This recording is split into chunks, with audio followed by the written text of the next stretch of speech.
Let's talk about why your closet feels so overwhelming when you come and you open it up and you get dressed. And no, it has nothing to do with you having too many clothes or even too little clothes. We've always been told and taught that if our closet feels overwhelming, we just go ahead, take everything out, do a major closet detox, then put everything back in. Now that does make sense. However, through my times of cleaning and editing out my own closet, this is what I have learned to be true. That it's not that you have a lot of clothes in your closet, it's actually that you have several different versions of you fighting for each other in this space. And when they are fighting against each other, the woman that you are actually evolving to, stepping into, is suffocating because of it. That is why when you open up your closet and you get dressed and it feels overwhelming, or it feels frustrating or tiresome, this is the real reason why you need to take count and edit your closet. So let's discuss the real root issue, and that is identity versus organization. Many times people deal with the organization piece. Many personal stylists, style coaches deal with the organizational piece, but they don't deal with the identity piece. Organization is you come in like you normally do. Oh, this closet is a mess. It's overwhelming to me. I need to organize it. So you take everything out. You go get nice hangers. You go get new bins so you can store different things in them. And you'll also come in and color coordinate everything. And you may do a little light editing, meaning you'll go and you'll take out things that are old, worn, things of that nature. And then you put them back into your closet and it looks like this beautiful space that you've created. But you still have this overwhelm. You still have this frustration with your closet, but you're trying to figure out what it is because you're thinking to yourself, well, hey, I just came in here, I cleaned up the space. You may have even added a few things like a chandelier or a mirror to kind of lighten up, spruce up the place, make it look pretty, right? But you're still feeling off and you don't know why. So then what do? You go hire somebody and they come and they do the same thing. They may do a little more light editing, taking out things that you may not have worn in a year, things that are, of course, outdated, things of that nature, and things, of course, that you have to throw away. You put all that back into the closet. Oh, and they also went and they've taken you shopping. But you still feel off in your closet, and what they created for you doesn't last and doesn't work because it's off and it's not you. But what they fail to realize and what you fail to realize is that it's not organization, it's identity. You still have in your closet, after you've cleaned everything out and took everything out and went shopping and had this great time, you still have not created a space for your new identity. You are buying for your old identity and not your new identity. You are organizing your closet for your old versions of you and not your new version of you. And you can't begin to do that until you really know who this new identity and version is. And when you have 5 or 6 or 50, 11 identities fighting inside your closet for space, you're suffocating the version of you that you need to be listening to and talking to on a regular basis when it comes to the closet. Now, you talk to her about work, your personal life, and everything in between. But it's this space that we call our closets, that we call our wardrobes, that should be a place of joy and peace and tranquility every time that you get up and you get dressed, but it's not. It's overwhelmed. You get anxious. You're kind of like, oh, I have to get ready to get dressed again. Like it's something that you don't want to do. And then that's how you begin to limit yourself to maybe 4 or 5 outfits that can get you through the day. But without truly dealing with your identity and who you are, you will always think that you have an organizational problem and not an identity problem. So let's talk about the identities a little bit more. I have a question for you. How many identities do you currently have or house in your closet right now? Could it be the one that shrunk herself just so she could get by and not get noticed? Is she the version of you who had to please people all the time in order to get what she wanted and be a people pleaser? Or my favorite, which I think a lot of us deal with and actually can identify with, and that I have to work through as well, is, are you dressing for the person or the version of you that didn't trust yourself? Because even in the space of a closet, it carries over with not trusting yourself.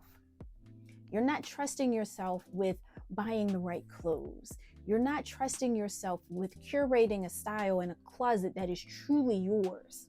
Instead, this is what it looks like. It looks like you borrowing somebody else's aesthetic or somebody else's style, or taking someone's Pinterest idea and recreating it for yourself. Now, that is definitely fun. It is definitely something that you can do and play with, but you use it as your foundation for your style and not begin to infuse who it is that you are. And the only way for you to do that is that you have to talk to her and ask her, how do we dress now?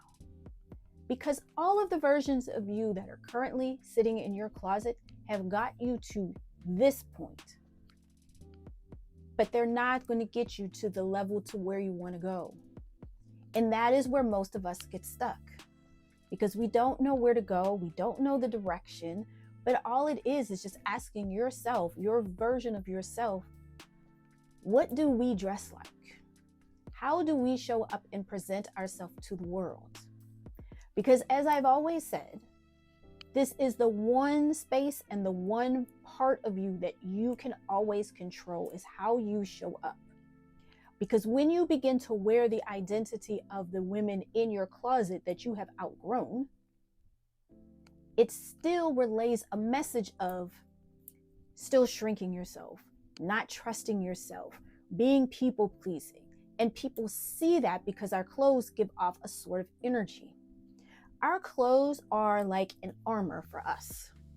You know, when they say, when you walk out of the door and there is the prayer of or scripture of putting on the armor of God. It is the same thing when you get dressed in the morning. You are putting on your armor.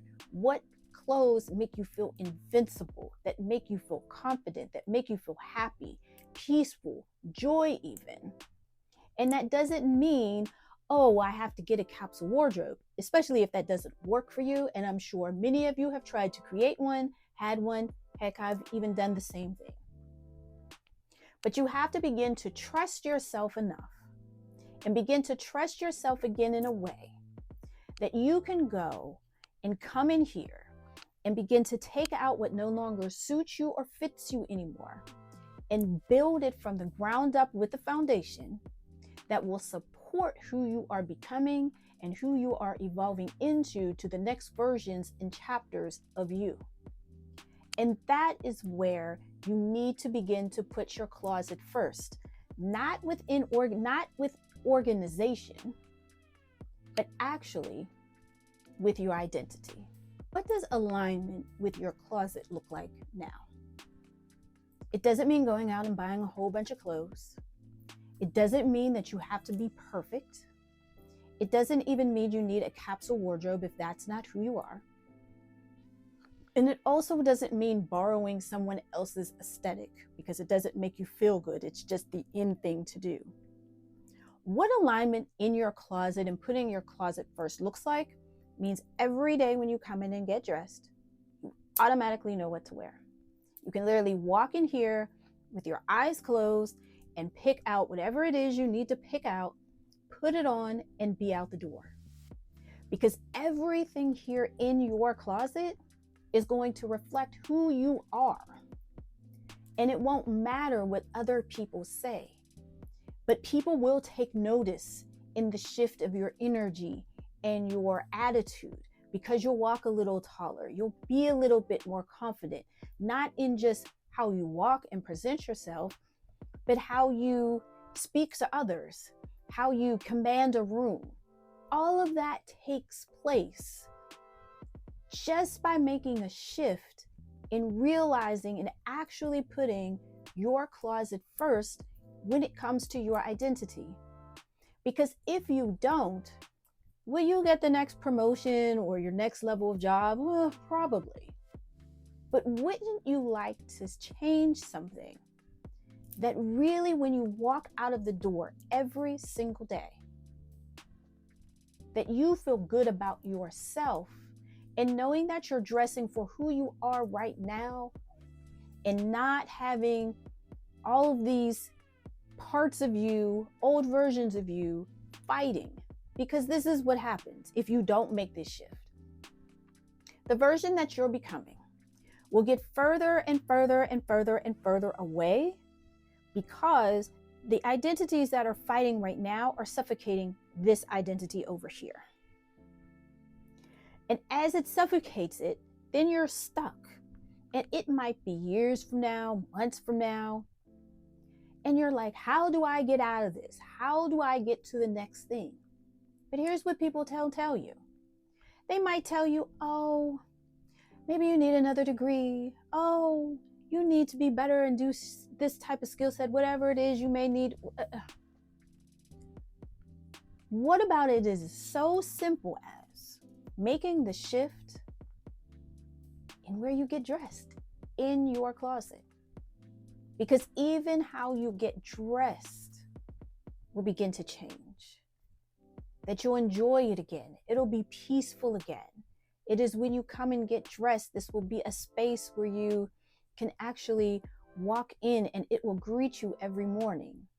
Once you get your identity down, then that's when you get to go and treat yourself and say, you know what, I'm gonna have somebody come in and I'm gonna have them create me a custom closet, because now I deserve it, because this version of me deserves it, but I had to do the work first in order to get it. And always remember this when it comes to your space to where you get dressed. It is also the biggest mirror that you can never run away from. We try to, but it meets us every single day. And until you deal with this mirror here, which is your closet, you will always feel the way that you're currently feeling right now, and you will need to be able to move past that.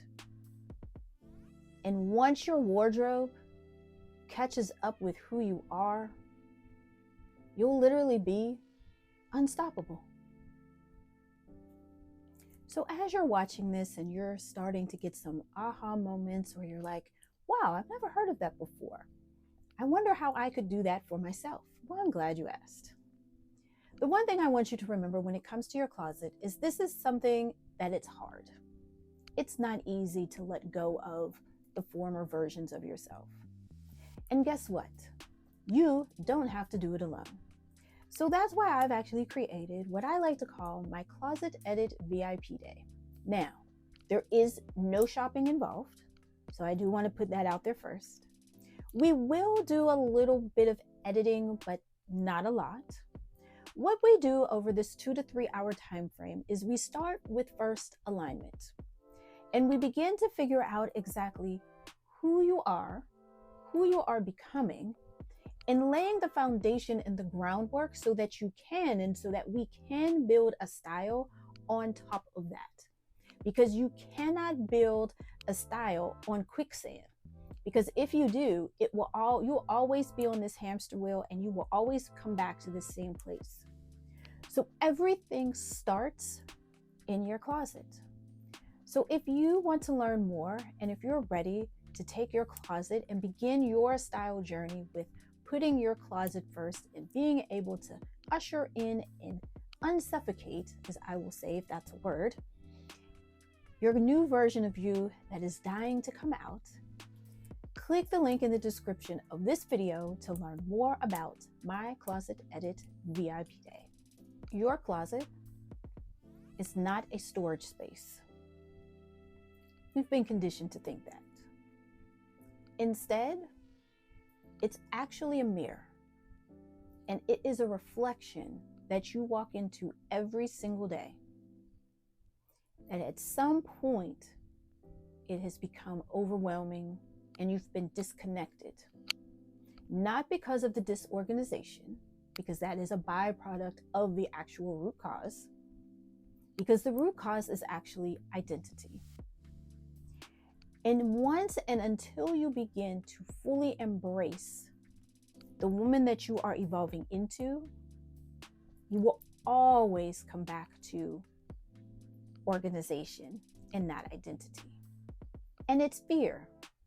But most importantly, it's not being able to trust yourself to say, I am worthy of this, and there is a style, there is a version of me that has been wanting to get out for a long time, but I'm afraid. But hey, what's the thing that they say? If it's not doesn't scare you, then it's not big enough. Well, I think your closet is big enough. So always remember that it's never about organization all the time. Sometimes it's about identity and having your identity catch up to your style and your closet.